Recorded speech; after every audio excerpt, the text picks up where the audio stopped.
Sa kanyang sulat sa Kongreso, inilatag ni Pangulong Duterte ang mga dahilan kung bakit niya hinihiling na i-extend pa ng hanggang December 31 ang martial law sa Mindanao.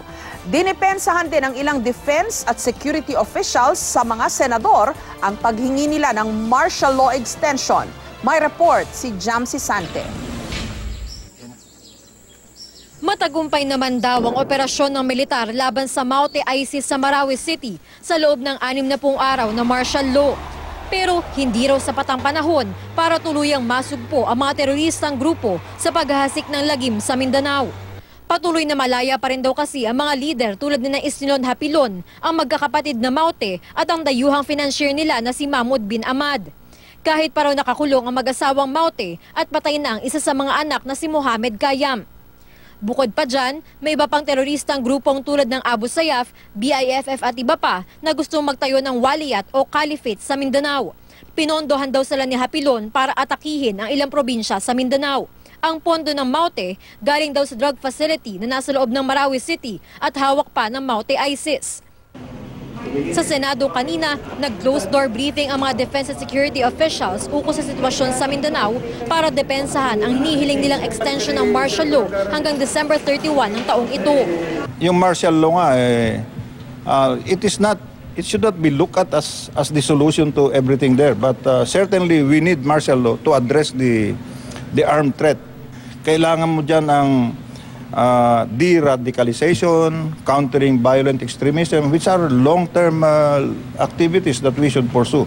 Bagaman walang problema ang maraming senador sa pag-extend ng martial law sa Mindanao, hindi pa kumbinsido ang ilan na dapat tumagal ito ng hanggang katapusan ng taon. I'm inclined to support, but we debate on the length of the extension and the coverage. I'd rather give a 60-day period and then really let them explain why it should be extended. Pero may ilang senador na pabor sa pagpapalawig ng martial law sa Mindanao hanggang Disyembre. Kung gusto po natin ma-rebuild ang Marawi kaagad-agad, kailangan maprotektahan natin ang ating mga sundalo. Sa Sabado, formal na tatalakayin ng Senado at Kamara sa isang joint session ang hiling ng Pangulo. Inaasahang pagpapaliwanagin nilang muli ang defense and security officials bago magbotohan kung palalawigin ba nila ang martial law sa Mindanao. Si Justice Secretary Vitaliano Aguirre II naman, tiwalang alam ng Pangulo ang kanyang ginagawa. Dapat daw ay mabigyan ng pagkakataon ng Presidente sa kanyang hiling na mapalawig pa ang martial law. Alam naman natin na ang talaga nakakaalam, napakaraming sources of information and intelligence report ay ang Presidente. I believe that we should give him the benefit of the doubt that the extension of martial law be requested, be approved and given by Congress.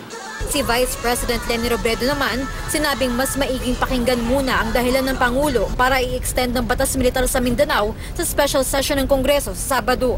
Mas mabuti pakinggan, pero yung ano lang, mas mabuti din na yung Kongreso parang pagdebatehan siya at pag-usapan. Para kung igagrant ito, igagrant dahil pinag-usapan na maayos. Kung i-deny naman, i-deny siya kasi napag-usapan na maayos. Jamsi Sante, GMA News.